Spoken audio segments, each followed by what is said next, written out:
पल पल दिल के पास तुम रहती हो। अरे वाह, क्या कोइंसिडेंस है। मुझे तो पता ही नहीं था कि आप ये वाला गाना गाने वाले हैं। ये गाना तो मेरी मम्मी का भी फेवरेट है। Hello friends, successful people of Pithoragarh series में आपका स्वागत है।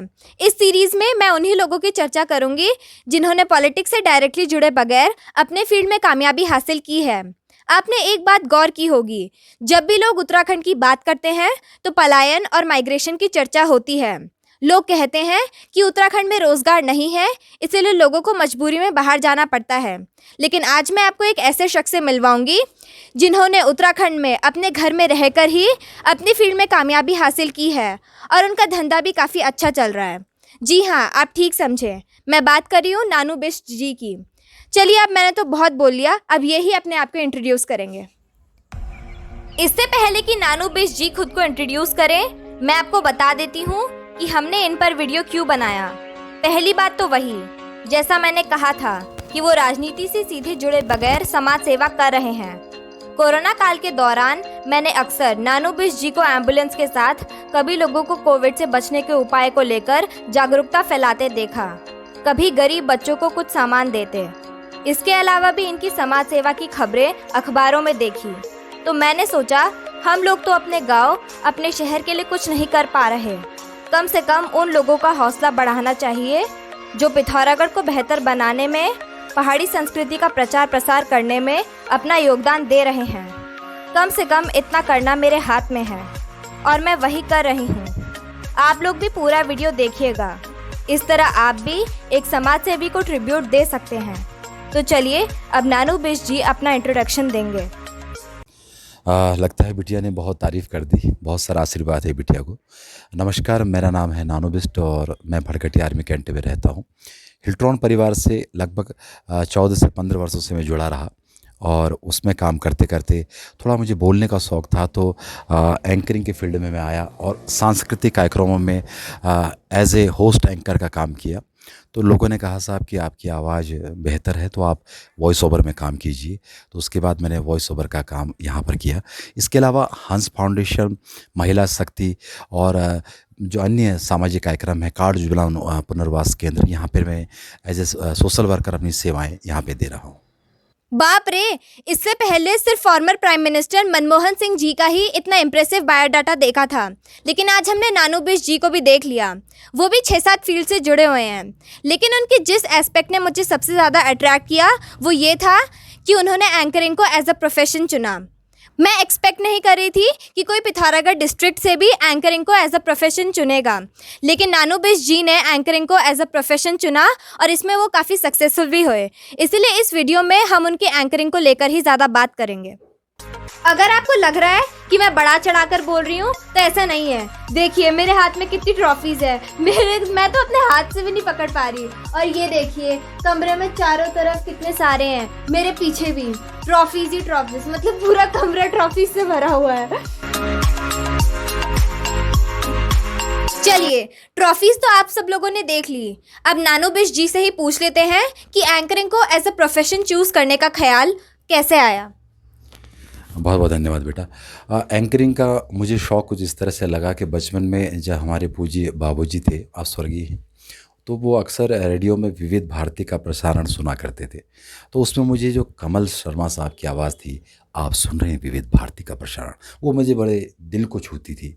इसके अलावा हरीश भिमानी जी जो महाभारत में अक्सर महाभारत स्टार्ट होता था बेटा जब सीरियल, तो वो शुरुआत में बोलते थे मैं समय हूँ।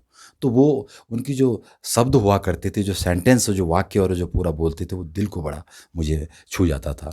और उसके बाद ये सफ़र मेरा कुछ इस तरह चला कि मैं मुंबई चला गया और मुंबई में भी मैंने काफ़ी स्ट्रगल किया, संघर्ष किया। मैं सोचा कि चलिए माया नगरी है, शायद मेरा भी कुछ हो जाए, लेकिन वाकई में धरातल में बहुत मुझे स्ट्रगल करना पड़ा। और वहाँ पे आरजे नावेद जो 98.3 रेडियो एफएम मिर्ची पे अच्छे आरजे हैं, उनके साथ भी थोड़ा काम करने का सौभाग्य मिला, बहुत कुछ सीखने को मिला मुझे। चलिए भाई, ये तो हो गई हिस्ट्री। अब जान लेते हैं कि पिथौरागढ़ में फर्स्ट एंकरिंग शो इन्हें कैसे मिला। पहला मुझे शो मिला बसंत उत्सव पिथौरागढ़ के देव सिंह में ये कार्यक्रम था। तो वहाँ पे ये सब कार्यक्रम जब चलते थे तो शाम के टाइम बच्चों के कार्यक्रम का शेड्यूल चलता था 6 बजे से। तो वहाँ पे जो हमारे सीनियर एंकर्स थे वो लोग अपना रेस्ट करते थे या बिज़ी रहते थे। तो वो शाम वाला जो होता था बेटे 6 बजे के बाद मुझे उसमें बोलने का मौका मिला। वहाँ से थोड़ा मेरा कॉन्फिडेंस थोड़ा-सा बढ़ा। ये बात तो हम सब जानते हैं कि एक एंकर की आवाज़ अच्छी होनी चाहिए, लेकिन क्या एक एंकर के अंदर आवाज़ के अलावा कोई और भी क्वालिटी होनी चाहिए? देखो बेटा ऐसा है कि जब एंकर आप होते हैं मंच पे पूरी आपकी ज़िम्मेदारी होती है। आपको सिर्फ़ वहाँ पर बोलना ही नहीं है, इसके अलावा पूरी भीड़ को संगीतमय और म्यूज़िकल टीम को आपने कंट्रोल करना है। और उसमें एक बहुत बड़ी चीज़ ये भी होती है बेटे कि बाई चांस जब आप प्रोग्राम कर रहे हैं तो कलाकार बिज़ी हैं या उनको चेंज करने में टाइम लग रहा है, तब तक आपको दर्शकों को बाँधे रखने के लिए स्वयं फ़ील्ड में उतरना पड़ेगा, यानी मंच पे आना पड़ेगा और कुछ न कुछ आपने सॉन्ग गा लिए, कुछ जोक सुना दिया, इस तरह की कुछ न कुछ तैयारियाँ आपने करनी पड़ती है। मैंने सुना है कि एंकरिंग के बीच पे आप गाने भी गाते हैं, तो क्या गाने गाने के लिए आप कोई खास तैयारी करते हैं? बेटे देखो ऐसा है, गाने गाने के लिए तैयारी आपने करनी पड़ती है और आप मेरे पीछे देख सकते हैं यहाँ पे साउंड बॉक्स रखा हुआ है, मोबाइल स्टैंड है और हेडफोन्स वगैरह माइक वगैरह भी रखे हैं आहूजा के अच्छी क्वालिटी के। इसमें मैं प्रैक्टिस करता हूँ और कैरोके ट्रैक में लगभग 150 से ज़्यादा ट्रैक मैंने ओल्ड इज़ गोल्ड सॉन्ग का एक कलेक्शन तैयार किया हुआ है, ताकि वहाँ पे मुझे मंच में अगर परफॉर्म करना पड़े तो वहाँ पे एक अच्छा सा माहौल, संगीतमय माहौल हो। तो अपनी सिंगिंग का एक नमूना हमें भी दिखाइए। जीवन मीठी प्यार ये कहती हो। अरे वाह, क्या कोइंसिडेंस है! मुझे तो पता ही नहीं था कि आप ये वाला गाना गाने वाले हैं। ये गाना तो मेरी मम्मी का भी फेवरेट है। वैसे हमने सुना है अंकल कि म्यूजिक के अलावा आपका बॉडी बिल्डिंग में भी शौक है, और मैं यहाँ पे कुछ देख रही हूँ, ज़रा बताइए इसके बारे में। बेटा अब तो वैसे भी उम्र हो चुकी भाई, लेकिन थोड़ा सा फिटनेस के लिए मैं कभी कभार शाम के टाइम आधा घंटा 1 घंटा एक्सरसाइज कर लेता हूँ। अंकल ज़रा थोड़े डंबल मार के दिखाइए।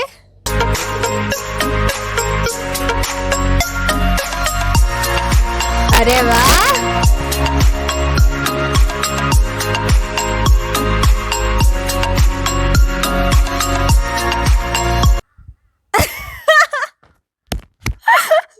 नानू अंकल से बात करके तो मज़ा ही आ गया, लेकिन इस वीडियो को बनाने का ये मकसद था कि जो लोग भी इस वीडियो को देख रहे हैं वो ये समझें कि काम के लिए रोना बंद करें।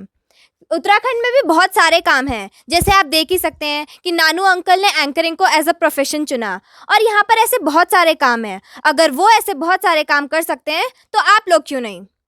आप क्या सोचते हैं इस बारे में? अपनी राय कमेंट बॉक्स के थ्रू ज़रूर लिखें। वीडियो पसंद आए तो वीडियो को लाइक एंड शेयर करें, चैनल को सब्सक्राइब करें, साथ ही बेल आइकन प्रेस करके ऑल नोटिफिकेशन ऑन करना ना भूलें। Thanks for watching.